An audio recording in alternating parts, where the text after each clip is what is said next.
ये मशरिक़ वस्ता की जंग में अफगान तालिबान किसके साथ खड़े हैं? क्या वो खामोशी इख्तियार करेंगे या फिर मुसलमानों के साथ यानी फलस्तीन के मुसलमानों के साथ खड़े होंगे? इस हवाले से काफी कशमकश मौजूद थी, सवाल भी उठाए जा रहे थे और लोग पूछ भी रहे थे। अफगान तालिबान इस हवाले से क्या पॉलिसी रखते हैं, एक बड़ा स्टेटमेंट सामने आ गया है। इसराइल जो खुद को बड़ा मजबूत ताकतवर समझता है और हमास के एक ही हमले ने उसकी कमर तोड़कर रखती है, उनके लिए अब अफगानिस्तान से भी पैगाम आ गया है।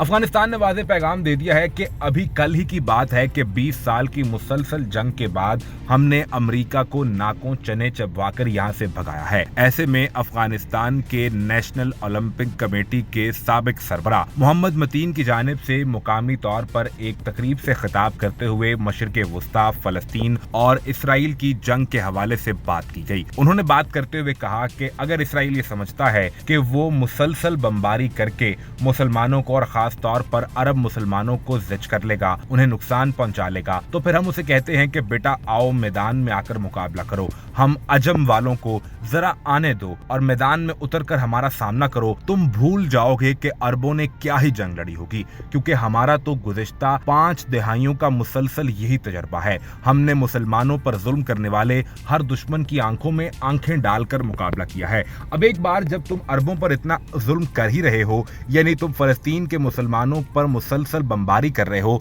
और गुज़िश्ता 7 रोज में 2000 के करीब फलस्तीनी मासूम बच्चों, खवातीन, बच्चियों, मर्दों को तुमने शहीद कर दिया है, तो जरा अजम वालों के साथ भी अपनी लड़ाई जंग लड़कर देख लो। अंदाजा हो जाएगा कि दोनों में से ज्यादा ताकतवर कौन है और किसके पास ताकत मौजूद है दूसरे दुश्मन को गिराने की।